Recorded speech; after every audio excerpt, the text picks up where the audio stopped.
ഉണ്ടായ ഒരു തമാശ പറഞ്ഞുതരാം. എക്സാക്ട്ലി സംഭവിച്ച കാര്യം കഥയൊന്നുമല്ല.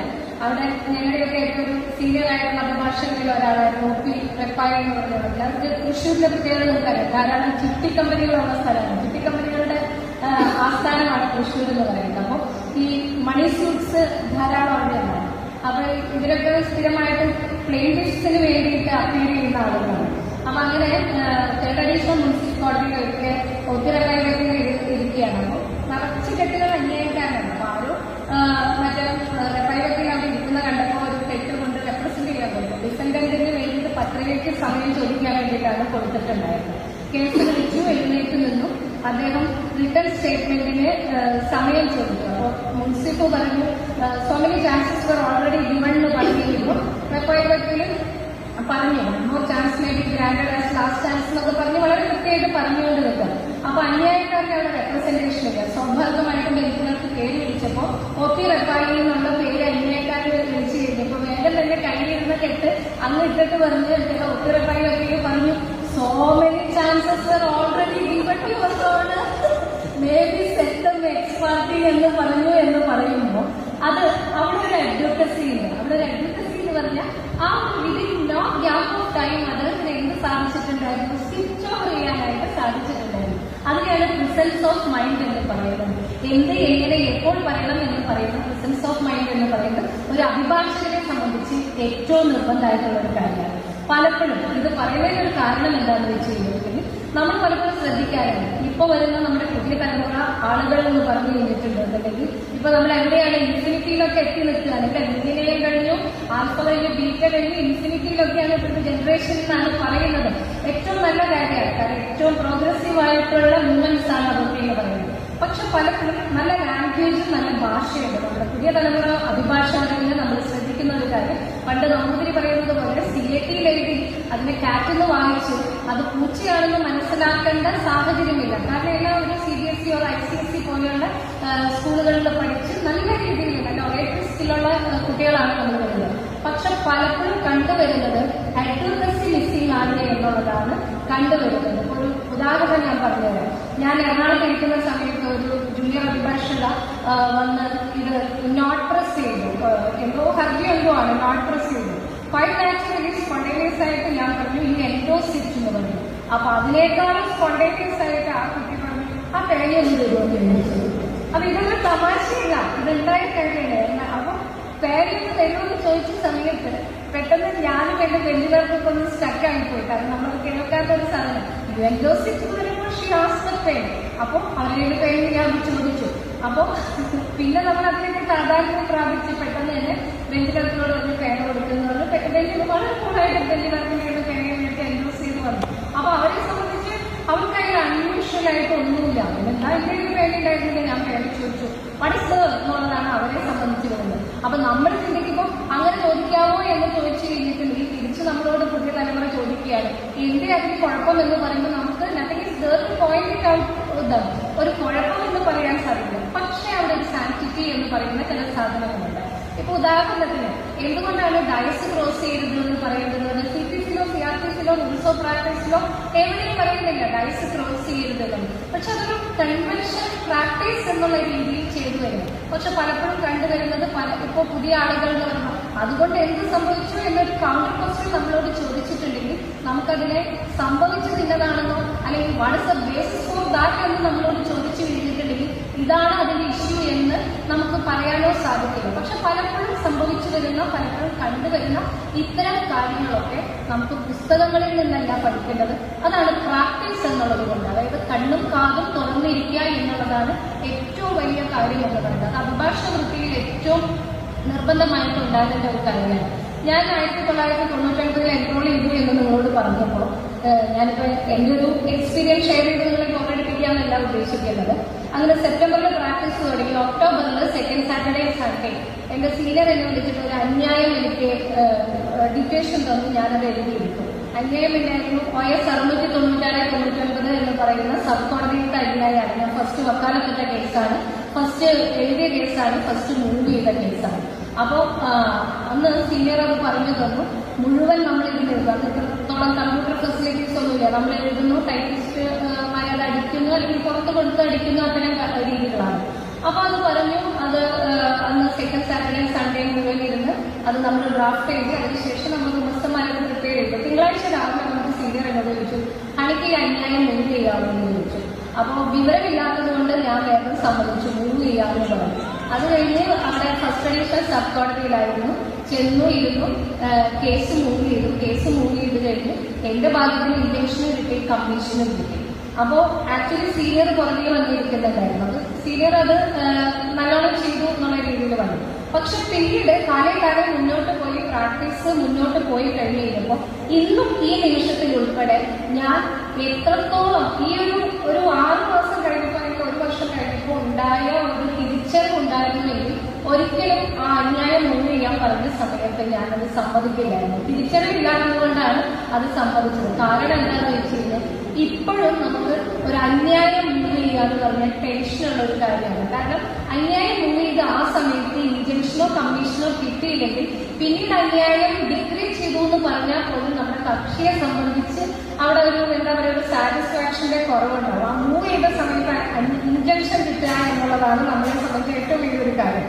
അപ്പോൾ ആ തിരിച്ചറിവില്ലാത്തത് കൊണ്ട് ഞാൻ എന്ത് ചെയ്തു, ആ പരിപാടി ഏറ്റെടുത്ത് അന്യായം മൂവ് ചെയ്തു. പക്ഷെ അവിടെ ഒരു കാര്യമുണ്ട്, ഏൽപ്പിച്ച പണി ചെയ്തത് കൊണ്ട് പിന്നീടുള്ള അവസരങ്ങൾ നമുക്ക് തുറന്നു കിട്ടി എന്നുള്ളതാണ്. അപ്പോൾ അടുത്തൊരു കാര്യം എനിക്ക് നിങ്ങളോട് ഷെയർ ചെയ്യാനുള്ളത്, നിങ്ങളോടെന്ന് പറഞ്ഞ് യങ്സ്റ്റേഴ്സിനെയാണ് ഞാൻ എയിം ചെയ്യുന്നത്, make use of the opportunity എന്നുള്ളതാണ്. അതായത് കിട്ടുന്ന അവസരങ്ങൾ നിർബന്ധമായിട്ട് ഉപയോഗിക്കാം. പറയുന്നതിന് നമുക്ക് എത്ര ഒറേറ്ററി സ്കിൽസ് ഉണ്ടെന്നുണ്ടെങ്കിലും കോടതികളിൽ കാര്യങ്ങൾ പറയുന്നതിന് നമുക്കൊരു കോൺഫിഡൻസ് ഉണ്ടാവണം. എഴുന്നേറ്റ് നിന്ന് അത് പ്രസന്റ് ചെയ്യുന്നതിന് നമുക്ക് സാധിച്ചാൽ മാത്രമാണ് അത് പറഞ്ഞ് അക്വയർ ചെയ്യുന്ന ഒരു സ്കില്ലാണ്. അത് എങ്ങനെ പറയുന്നു, ഏത് പറയുന്നു എന്നുള്ള രീതിയിൽ 4 മാസക്കാലത്ത് 2-3 മാസമായിട്ട് അവിടെ ആലപ്പുഴ കോടതിയിൽ വന്നിട്ടുള്ളവരാരുണ്ടെന്ന് എനിക്കറിയില്ല, വരുന്നുണ്ടെങ്കിൽ അറിയാം. ഞാൻ അവിടെ വരുന്ന യങ്സ്റ്റേഴ്സിനെ കൊണ്ട് നിർബന്ധമായിട്ട് ഹർജി പറയിപ്പിക്കും, ബെയില് പറയിപ്പിക്കും.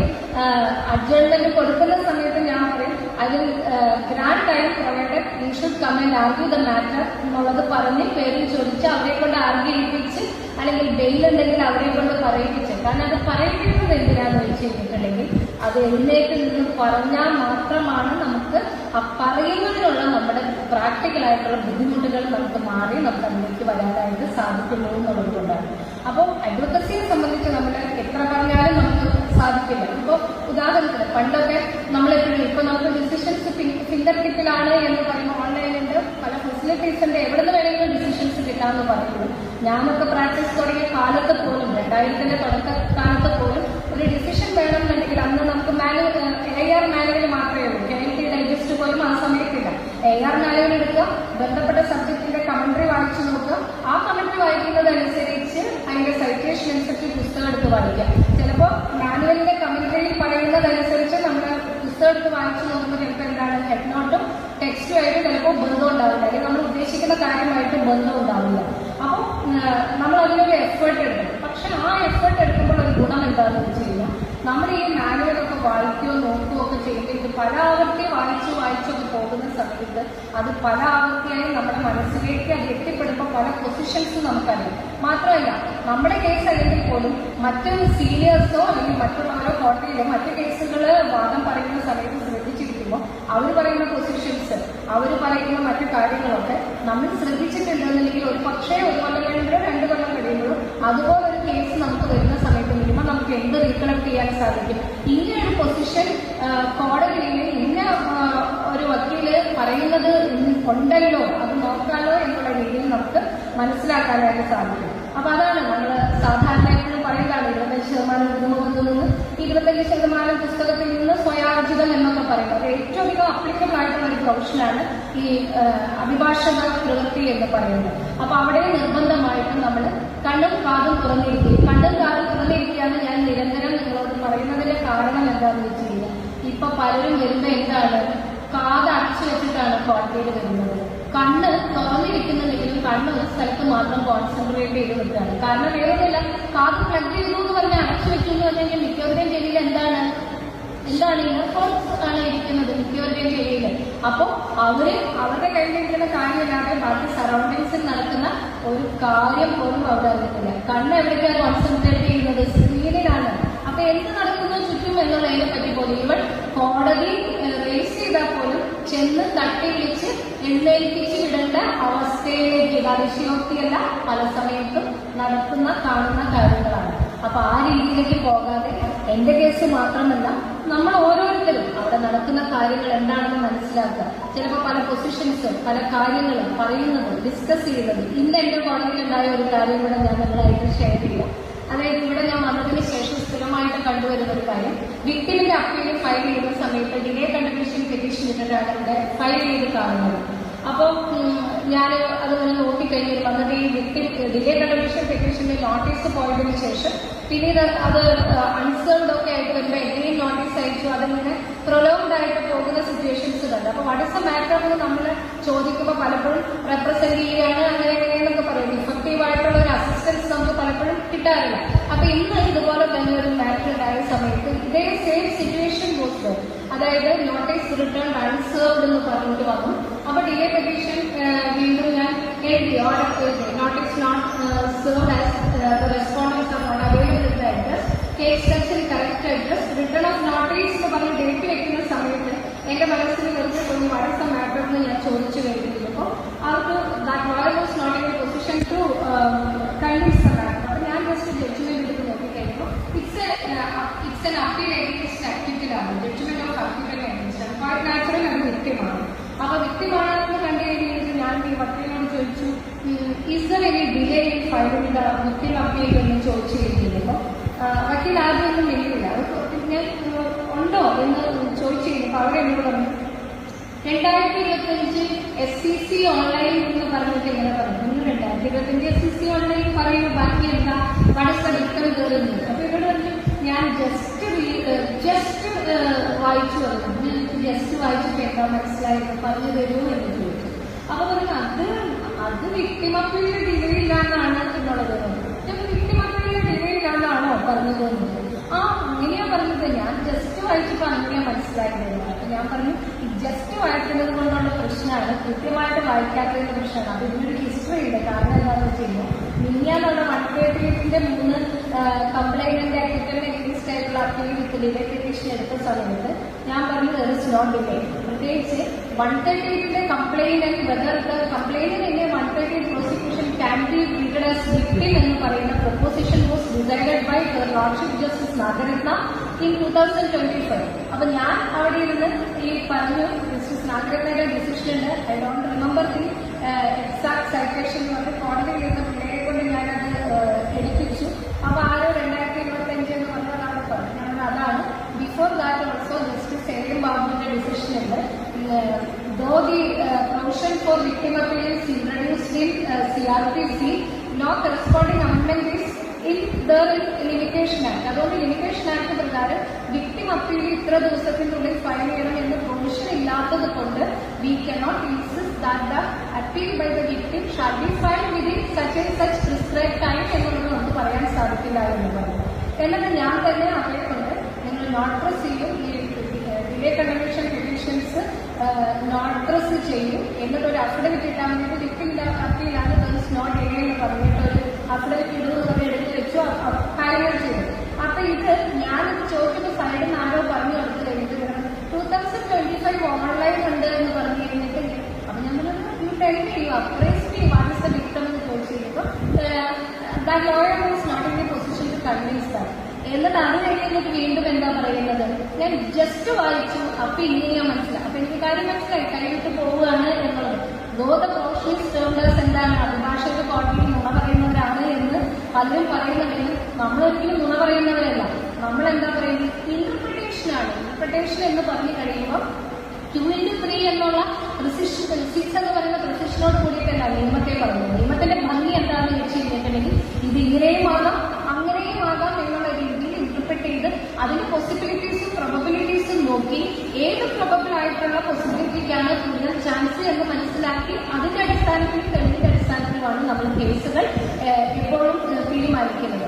അപ്പോൾ ഈ ഇന്റർപ്രിട്ടേഷൻ എന്ന് പറയുമ്പോൾ നമുക്ക് പലപ്പോഴും മുനിസിപ്പൽ കോടതിയുടെ ജഡ്ജ്മെന്റ് ഒരു പക്ഷേ ജില്ലാ കോടതി റിവേഴ്സ് ചെയ്തിട്ടുണ്ടാവും, ആ ജഡ്ജ്മെന്റ് എഗെയിൻ ഹൈക്കോടതി സെക്കൻഡ് അപ്പീലിൽ കൺഫേം ചെയ്തിട്ടുണ്ടാവും. പക്ഷെ SLP പോകുന്ന സമയത്ത് ഈ ജില്ലാ കോടതിയുടെയും ഹൈക്കോടതിയുടെയും ജഡ്ജ്മെന്റുകൾ റിവേഴ്സ് ചെയ്തിട്ട് മുനിസിപ്പൽ കോടതിയുടെ ജഡ്ജ്മെന്റ് അപ്പീൽ ചെയ്തിട്ട് നമ്മൾ ഒരുപാട് സമയത്ത് ഓഫ് ലോ, അതായത് ഓരോ തരത്തിലും അവരുടെ ആ നിയമത്തിന്റെ പല പെർസ്പെക്റ്റീവ് അനുസരിച്ച് നമുക്ക് ഇന്റർപ്രറ്റ് ചെയ്യാൻ സാധിക്കും എന്നുള്ളതാണ്.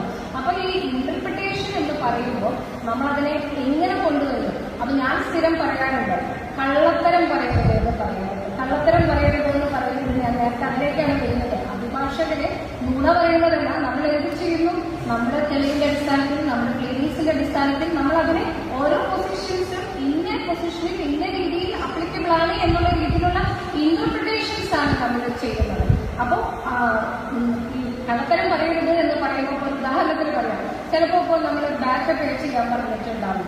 1 മാസം അല്ലെങ്കിൽ 2 മാസം മുന്നേ പറഞ്ഞതാണെങ്കിലും മുറയിൽ നിന്ന് നാളത്തെ കേസ് ഇന്ന് എടുക്കുമ്പോഴായിരിക്കും നമ്മൾ എന്ത് കണ്ടിട്ടുണ്ടാവുക, അല്ലെങ്കിൽ നമ്മുടെ ഗുമസ്തം വിട്ടു പോയിട്ടുണ്ടാവും. അങ്ങനെ എന്ത് കാര്യങ്ങൾ കൊണ്ടാകട്ടെ സംഭവിച്ചിട്ടുണ്ടാവും. നാളെ ഇരിക്കുന്ന കേസ് ഇന്ന് വൈകുന്നേരം നമ്മൾ എടുത്തു കഴിയുമ്പോഴാവും അത് ബാക്കപ്പ് പേ ചെയ്തിട്ടില്ല എന്നുള്ളത് മനസ്സിലാവും. രാവിലെ കേസ് വിളിക്കുന്ന സമയത്ത് എന്താണ് take steps, return of notice എന്നുള്ളതാണ് പ്രൊസീജിയേഴ്സ്. അത് ഈ കേസ് എടുക്കുന്ന സമയത്ത് തന്നെ ഡാറ്റ പേ ചെയ്തിട്ടില്ല എന്ന് നമുക്ക് അറിയുമ്പോൾ നമുക്ക് എന്ത് ചെയ്യാനായിട്ട് സാധിക്കും? ഏറ്റവും ഫെയർനെസ്സോട് കൂടിയിട്ട് കോടതിയോട് പറയാം, there was a direction to pay data, I omitted to pay data, one more chance may be granted എന്ന് പറഞ്ഞിട്ടുണ്ടെങ്കിൽ 95% കോടതികളും ചാൻസ് കൊടുക്കാതിരിക്കില്ല.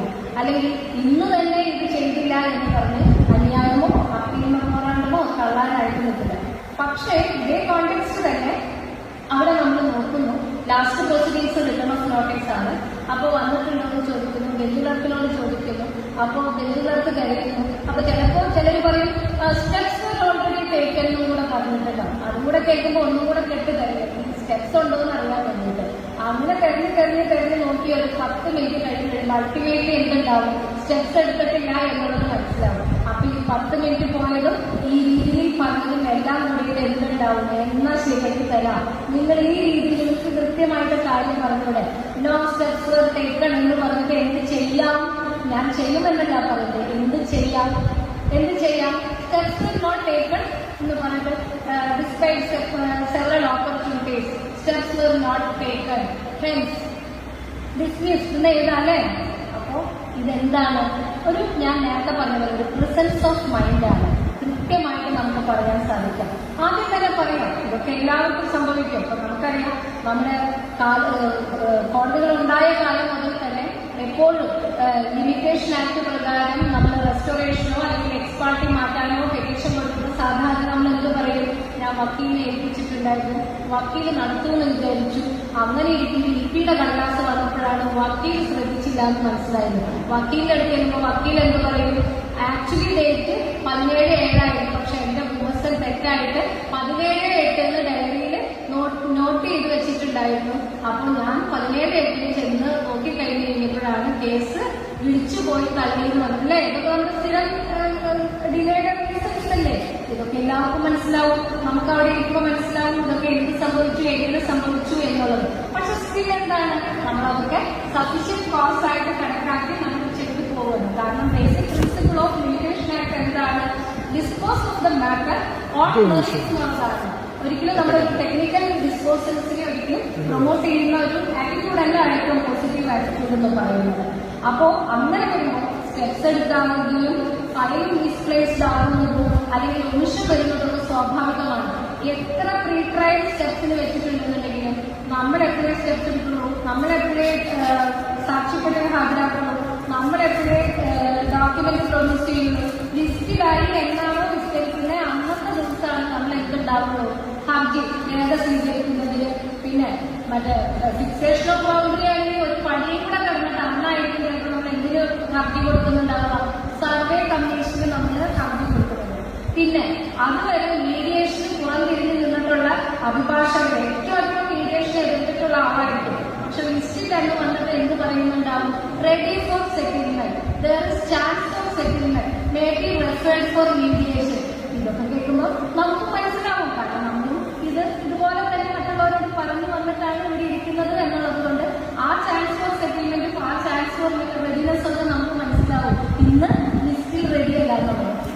എന്ന പോലെ തന്നെയാണ് മറ്റൊരു രീതിയിൽ ട്രാൻസ്ഫർ പെറ്റീഷൻസ് വരുന്നത്. ഈ ട്രാൻസ്ഫർ പെറ്റീഷൻ സ്റ്റേയിൽ വരുമ്പോൾ തന്നെ നമുക്കറിയാം ഏതെങ്കിലും ഒരു കേസ് ലിസ്റ്റിൽ ഉൾപ്പെട്ടിട്ടുണ്ടാവും എന്നുള്ളത് നമുക്ക് ട്രാൻസ്ഫർ പെറ്റീഷൻ മൂവ് ചെയ്യുമ്പോൾ തന്നെ നമുക്കറിയാം. One of the cases is trial എന്നുള്ളതാണ് നമുക്ക് മനസ്സിലാകും. അപ്പൊ ഇതൊക്കെ ഇത് ഇന്നേ വരെ നടക്കാത്ത കാര്യങ്ങൾ എന്നുള്ള രീതിയിലല്ല ഒരിക്കലും ഇതൊക്കെ പ്രാക്ടിക്കൽ അപ്രോച്ചോട് കൂടി കാണിക്കുന്നത്. പക്ഷേ ഇരിക്കുന്ന ജുഡീഷ്യൽ ഓഫീസർക്ക് അത് എങ്ങനെ കൺവേ ചെയ്തു എന്നുള്ളതിനെ അനുസരിച്ചിരിക്കും. അതാണ് ഞാൻ നേരത്തെ പറഞ്ഞത്. ഭാഷയുണ്ടാകാം, ഏറ്റവും സ്കിൽസ് ഉണ്ടായിരിക്കാം, പക്ഷെ പലപ്പോഴും എന്താണ് നമുക്ക് അഡ്വക്കസി ഉണ്ടായി എന്നുണ്ടെങ്കിൽ വലിയ ഭാഷയൊന്നും വേണ്ട, പറയുന്ന കാര്യം വേണ്ട രീതിയിൽ കൺവിൻസ് ചെയ്തിട്ടുണ്ടെങ്കിൽ ആ അഡ്വക്കസി ഉണ്ടെന്നുണ്ടെങ്കിൽ നമുക്ക് പല കാര്യങ്ങളും നമുക്ക് സ്മൂത്ത് ആയിട്ട് നടക്കും. ഈ അഡ്വക്കസി നമുക്ക് പ്രാക്ടീസ് ചെയ്താൽ മാത്രം കിട്ടുന്നതാണ്. തൃശ്ശൂരുള്ള മറ്റൊരു സീനിയർ ആയിട്ടുള്ള അഭിഭാഷകനായിരുന്നു ഇപ്പൊ ജീവിച്ചിരിക്കുന്ന അഡ്വക്കേറ്റ് കെ ദേവദാസ്. ഏറ്റവും സിവിലിലും ഏറ്റവും വളരെ കോമ്പിറ്റന്റ് ആയിട്ടുള്ള ദേവദാസ് സാർ ഒരിക്കൽ പറഞ്ഞൊരു കാര്യം ഇപ്പോഴും എന്റെ മനസ്സിൽ നിൽക്കുന്ന ഒരു കാര്യമാണ്. അതായത് ഒരു അപ്പീൽ വിളിക്കുന്നു, അപ്പീൽ വിളിച്ച സമയത്ത് നമ്മൾ റെഡിയല്ല. അപ്പീൽ വിളിച്ച സമയത്ത് തന്നെ എഴുന്നേറ്റ് നിന്ന് നമുക്ക് പറയാൻ സാധിക്കും അപ്പലന്റ് ഈസ് നോട്ട് റെഡി എന്ന് നമുക്ക് പറയാം. അപ്പൊ ഇരിക്കുന്ന ജഡ്ജിക്ക് അപ്പൊ തോന്നുന്നു നീ റെഡിയല്ല, നിന്നെ ഒന്ന് ശരിയാക്കി തരാമെന്ന് വിചാരിച്ചു ഈ സാധനം നമ്മൾ ഇട്ട് വെച്ച് കഴിഞ്ഞിട്ടുണ്ടെങ്കിൽ എന്ത് ചെയ്യാൻ നമ്മുടെ വൈകുന്നേരം വരെ നമ്മളവിടെ കയറില്ലാണ്ട് കെട്ടിയിരുത്താനായിട്ട് സാധിക്കും. പക്ഷേ ഇതേ സാധനം തന്നെ നമുക്ക് പറയാനായിട്ട് സാധിക്കും. എന്താണ് I may be head on next time എന്ന് പറയുമ്പോൾ അതൊരു സംഭവം എന്താണ്? രണ്ടും ഒരു കാര്യം തന്നെയാണ് പറഞ്ഞത്. അപ്പലൻ നോട്ട് റെഡി എന്ന് പറയുമ്പോൾ കേൾക്കുമ്പോൾ ഉണ്ടാകുന്ന പ്രതികരണമാണോ സ്വാഭാവികമായിട്ടും I may be head on next time എന്ന് പറയുമ്പോൾ ഉണ്ടാകുന്ന പ്രതികരണം? രണ്ടും ഒരേ കാര്യം തന്നെയാണെങ്കിലും അതിന്റെ പ്രസന്റേഷനിൽ ഒരാളുടെ മനസ്സിലേക്ക് കൺവേ ചെയ്യുന്ന മെസ്സേജ് തമ്മിൽ വളരെ അന്തരമുണ്ട്. അതാണ് വീണ്ടും വീണ്ടും അഡ്വക്കസി എന്ന് നമ്മൾ മനസ്സിലാക്കുന്നത്. പിന്നെ അതുപോലെ നമ്മൾ എപ്പോഴും നമ്മുടെ ഫാക്ട് കറവാകുമ്പോൾ പറ്റുന്ന തരത്തിൽ നമ്മുടെ പൊസിഷൻസ് അപ്ഡേറ്റ് ചെയ്ത് പോകും. നമ്മൾ സാധാരണ പറയാറുണ്ട് ഏറ്റവും ഒരു പാരഡോക്സിൽ ആയിട്ടുള്ള ഒരു അസ്പെക്ട് എന്ന് പറഞ്ഞു കഴിഞ്ഞിട്ടുണ്ടെങ്കിൽ ന്യായത്തിന് വേണ്ടി കോടതിയിൽ വന്ന് കാര്യങ്ങൾ പറയുന്നവരെ നമ്മൾ വിളിക്കുന്ന പേരെന്താ? ന്യായത്തിന് വേണ്ടി, അവന്റെ ഭാഗത്തെ ന്യായത്തിന് വേണ്ടി കോടതിയിൽ വന്ന് കാര്യങ്ങൾ ചെയ്യുന്നവരെ നമ്മൾ വിളിക്കുന്ന പേരെന്താ? അന്യായക്കാരെന്നാണ് വിളിക്കുന്നത് അല്ലെ? അതിനൊക്കെ ന്യായം സ്ഥാപിച്ചു കിട്ടാനാണ് കോടതിയിൽ വന്നിരിക്കുന്നത്. അവന് നമ്മൾ വിളിക്കുന്നു അന്യായക്കാരെന്ന്. അവൻ നൽകിയ കാര്യങ്ങൾ അവന്റെ ഫീലിംഗ്സിനെ നമ്മൾ എന്ത് വിളിക്കുന്നു? അന്യായം എന്നാണ് നമ്മൾ വിളിക്കുന്നത് അല്ലെ? ഇതൊരു പാരഡോക്സിൽ ആയിട്ടുള്ള കാര്യമാണ്. ഇനി അതിന്റെ അപ്പുറത്ത് കുറെ കൂടി വേണമെങ്കിൽ ജുഡീഷ്യൽ ഓഫീസേഴ്സിനെ നമുക്ക് ആ രീതിയിൽ പറയാനായിട്ട് സാധിക്കും. അതായത് ഇപ്പോ കേസിന്റെ വിധിയൊക്കെ വന്നു കഴിഞ്ഞ് കഴിയുമ്പോൾ സ്വാഭാവികമായിട്ട് ദോഷമായിട്ടുണ്ടെങ്കിൽ കക്ഷികൾ നമുക്ക് സ്വയം ആശ്വസിക്കാൻ വേണ്ടിയിട്ട് നമുക്ക് പറയാം. വെറുതെയല്ല ഇതിനെ വിധി എന്ന് പറയുന്നത്, അത് അവന്റെ വിധിയാണെന്ന് നമ്മൾ പറയേണ്ടി വരും എന്നുള്ള രീതിയിലേക്ക്. അപ്പൊ ഇതിന്റെ ഈ രീതിയിൽ നമ്മൾ ചിന്തിക്കുമ്പോൾ കുറെ കാര്യങ്ങൾ നമുക്ക് ഇങ്ങനെ എൻജോയ് ചെയ്തിട്ട് നമുക്ക് കാര്യങ്ങൾ മനസ്സിലാക്കാനായിട്ട് സാധിക്കും. അപ്പൊ ഇതൊക്കെ ഇങ്ങനെയാണെങ്കിൽ പോലും നമ്മൾ ഏറ്റവും അധികം മനസ്സിലാക്കേണ്ടത് എന്താണെന്ന് വെച്ച് കഴിഞ്ഞിട്ടുണ്ടെങ്കിൽ പല സ്ഥലങ്ങളിൽ പോയി പല മാർഗങ്ങളിലൂടെ കാര്യങ്ങൾ പരിഹരിക്കാൻ നോക്കിയിട്ട് ഒരു തരത്തിലും നടക്കാതെ മറ്റു ആശകളും അവരുടെ എല്ലാ തരത്തിലുള്ള എല്ലാ റിസോഴ്സസും അവർ നോക്കിയതിനു ശേഷം പിന്നീട് ലാസ്റ്റ് ആയിട്ട് എത്തുന്ന അവരുടെ ഒരു റിസോർട്ടാണ് കോടതി എന്ന് പറയുന്നത്. അവർ ഏറ്റവും അവസാനം സമീപിക്കുന്ന, അവരുടെ നീതി കിട്ടുന്നതിന് വേണ്ടി ഏറ്റവും അവസാനം സമീപിക്കുന്ന ആളുകളാണ് അഭിഭാഷകർ കോടതി എന്ന് പറയുന്നത്. അപ്പൊ അഭിഭാഷകർ കോടതി ജുഡീഷ്യൽ ഓഫീസർ എന്ന് പറയുമ്പോൾ തലം തിരിച്ച് കാണേണ്ട കാര്യങ്ങളല്ല. കാരണം ഇവിടെ ഒരു ജുഡീഷ്യൽ ഡിസ്പെൻസേഷൻ എന്ന് പറയുമ്പോൾ അല്ലെങ്കിൽ അഡ്മിനിസ്ട്രേഷൻ ഓഫ് ജസ്റ്റിസ് സിസ്റ്റത്തിന്റെ ഭാഗമായിട്ട് എല്ലാവർക്കും ഒരു രീതിയിൽ പോകുന്ന ഒരു സംവിധാനമാണ്. അപ്പൊ ആ ഒരു ലാസ്റ്റ് റിസോർട്ട് എന്നുള്ള രീതിയിൽ നമ്മളെ അപ്രോച്ച് ചെയ്ത് വരുന്ന അവരോട് നമ്മൾ എത്രത്തോളം നീതി പുലർത്തുന്നു എന്നുള്ളതാണ് ഒരു അഭിഭാഷകരുടെ, ഒരു ജുഡീഷ്യൽ ഓഫീസറുടെ അല്ലെങ്കിൽ ഒരു അഡ്മിനിസ്ട്രേഷൻ ഓഫ് ജസ്റ്റിസിന്റെ ഏറ്റവും മികവാണ്. നമ്മൾ പറയാറില്ല ഡിസ്പെൻസേഷൻ ഓഫ് ജസ്റ്റിസ് എന്ന് പറയുന്നത് അതൊരു ചെറിയ കാര്യമല്ല. അപ്പൊ ആ രീതിയിൽ നമുക്ക് നീതി നിർവഹണത്തിന് സാധ്യമാക്കുന്നതിന് അതിന് വേണ്ട ഉത്തരവാദിത്തം നമ്മൾ എങ്ങനെ ചെയ്യുന്നു എന്നുള്ളതാണ്. അവിടെ അപ്പോൾ എന്ത് ചെയ്യണം? നമ്മളെ ആശ്രയിച്ച് അതിന്റെ ഏറ്റവും ജീവിതത്തിലത്തെ ഏറ്റവും കഠിനമായിട്ടുള്ള ഒരു ഘട്ടത്തിൽ ലാസ്റ്റ് റിസോർട്ട് എന്നുള്ള രീതിയിൽ നമ്മളെ ആശ്രയിച്ച് വരുന്നവരോട് നമ്മൾ എങ്ങനെ അവരെ കാണണം, ഏത് രീതിയിൽ അവരെ ട്രീറ്റ് ചെയ്യണം. അപ്പോൾ ആ രീതിയിലേക്ക് നമ്മൾ അപ്ലിഫ്റ്റ് ചെയ്തപ്പെട്ട് അങ്ങനെ ഒരു ലാസ്റ്റ് റിസോർട്ട് എന്നുള്ള രീതിയിൽ നീതി നിർവഹണത്തിന്റെ ഭാഗമായിട്ട് അവന്റെ ഒരു ഏറ്റവും വലിയ അത്താണിയായിട്ട് നിൽക്കുന്നവരാണ് അഭിഭാഷകരായാലും കോടതി ആണെങ്കിലും ജുഡീഷ്യൽ ഓഫീസേഴ്സ് ആണെങ്കിലും കോർട്ട് സ്റ്റാഫ് ആണെങ്കിലും നമ്മുടെ അഡ്വക്കേറ്റ് ക്ലർക്സ് ആണെങ്കിലും. അപ്പോൾ ആ രീതിയിൽ നമ്മളെ കാര്യങ്ങൾ കണ്ടു കഴിഞ്ഞിട്ടുണ്ടെങ്കിൽ ഏറ്റവും നല്ല രീതിയിൽ നമുക്ക് നീതി നിർവഹണം നടത്താനായിട്ട് സാധിക്കും. ഞാൻ കുറച്ചും കൂടെ തമാശയായിട്ട് പറയാറുണ്ട്. അതായത് ഇപ്പോൾ ഏറ്റവും നല്ല രീതിയിൽ കേസസ് പ്രസന്റ് ചെയ്ത് നല്ല രീതിയിൽ നമുക്ക് ഇൻപുട്ട് കിട്ടിയാലാണ് എന്തുണ്ടാവുന്നത്, സ്വാഭാവികമായിട്ട് നല്ല ഔട്ട്പുട്ടും നമ്മളിൽ നിന്നുണ്ടാകുന്നു. ആ ഇൻപുട്ടും ഔട്ട്പുട്ടും പ്രൊപ്പോർഷനേറ്റ് ആകണം എന്നുണ്ടെങ്കിൽ who is the ultimate beneficiary, ആരാണോ നീതി നേടി നമ്മുടെ അടുത്തേക്ക് വന്നിരിക്കുന്നത് എന്നുള്ളതാണ്. പലപ്പോഴും ചില കാര്യങ്ങൾ നമുക്കറിയാം, നമ്മളൊരു വാദമൊക്കെ കഴിഞ്ഞ് നമ്മൾ ചെന്ന് പെട്ടു നോക്കുമ്പോഴാണ് ചില കാര്യങ്ങൾ നമ്മൾ പുതിയതായിട്ട് കാണുന്നത്. അല്ലെങ്കിൽ ഈ പറഞ്ഞ പോലെ അഭിഭാഷകനോട് ചിലപ്പോൾ നമുക്ക് പല കാരണങ്ങൾ കൊണ്ട് എന്തെങ്കിലും ദേഷ്യം തോന്നും, അല്ലെങ്കിൽ ആ സമയത്ത് വഴക്ക് പറയുമോ എന്നൊക്കെ ചെയ്തിട്ടുണ്ടെങ്കിലും നിർബന്ധമായിട്ടും എന്താണ്, ഒരിക്കലും that should not reflect in our judgement order. കാരണം എന്താണ്, ആ കക്ഷിയാണ് നമ്മുടെ അടുത്ത് നീതി നേടി വന്നത്, ഒരിക്കലും അഭിഭാഷകനല്ല. അഭിഭാഷകൻ അല്ലെങ്കിൽ ജഡ്ജ് എന്ന് പറയുന്നത് ഇൻസ്ട്രുമെന്റലാണ്, ആ നീതി നിർവഹണത്തിന്റെ ഇൻസ്ട്രുമെന്റലാണ്. അപ്പോൾ ആ നീതിബോധത്തോടുകൂടി നമുക്ക് ഓരോരുത്തർക്കും നീതി നിർവഹണത്തിന്റെ ഭാഗമാക്കണം എന്നുണ്ടെങ്കിൽ നമ്മളിൽ അർപ്പിച്ചിരിക്കുന്ന കടമകൾ ഏറ്റവും കൃത്യമായിട്ട്, ഞാൻ സാധാരണ പറയുന്നത് പോലെ വിതൗട്ട് ഫിയർ ഓഫ് ഫേവർ എന്ന് പറയുന്ന രീതിയിൽ കാര്യങ്ങൾ നിർണ്ണയിക്കുമ്പോൾ മാത്രമാണ് അൾട്ടിമേറ്റ് ബെനിഫിഷ്യറിക്ക് നീതി നൽകാനായിട്ട് നമുക്ക് സാധിക്കുള്ളൂ. അപ്പൊ അതിന് നമുക്ക് ഓരോരുത്തർക്കും സാധിക്കട്ടെ. അതിനുവേണ്ടി ഇത്തരം പരിപാടികൾ നമ്മൾക്ക് മോട്ടിവേഷൻ നൽകട്ടെ എന്ന് മാത്രം പറഞ്ഞുകൊണ്ട് ഇവിടേക്ക് ക്ഷണിച്ച ആദ്യമായിട്ടാണ് ഇവിടെ നൽകുന്നത് ബാർ അസോസിയേഷൻ ഭാരവാഹികൾക്ക്, ഇവിടെയുള്ള എല്ലാ അഭിഭാഷകർക്കും എല്ലാവർക്കും എല്ലാ ആശംസകളും നേരുന്നു. അതോടൊപ്പം എന്റെ സ്നേഹം നന്ദിയും പറഞ്ഞുകൊണ്ട് ഈ പരിപാടി ഔദ്യോഗികമായി ഉദ്ഘാടനം ചെയ്തതായി പറഞ്ഞുകൊണ്ട് ഞാനിത് വാഗ്ദാനം ചെയ്യുന്നു.